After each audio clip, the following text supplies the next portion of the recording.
বন্ধুরা, চিংড়ি মাছের মালাইকারি হবে আজকে। দেখো কত বড় বড় চিংড়ি।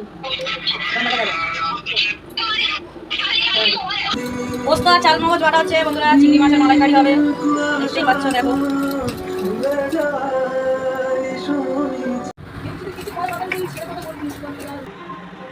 বন্ধুরা, পেঁয়াজ বাটছি, পেঁয়াজটা দেখো বাটছি।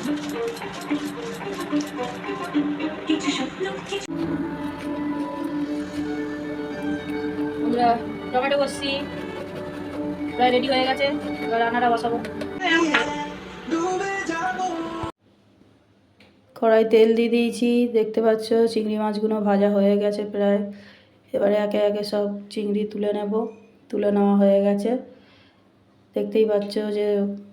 এবার কড়াই তেল, গরম মশলা সব দেওয়া হয়ে গেছে। এবারে দেওয়া হয়ে গেছে পেঁয়াজ, কাঁচা লঙ্কা, সব মশলা এবারে কষে নেব। গুঁড়ো গরম মশলা দেওয়া হয়ে গেল, টক দই দেওয়া হয়ে গেল। এবারে মশলাটা কষছি, কষা হয়ে গেলে এবারে অল্প একটু দুধ দিয়ে, এবার বাটির জলটা দিয়ে চিংড়ি মাছগুলো দিয়ে দেওয়া হয়ে গেল। এবারে চিংড়ি মাছটাই ফুটছে। এই প্রায় রেডি আমার পুরোপুরি। আজকের মতো লাস্টে আমার ভাত হয়ে গেছে।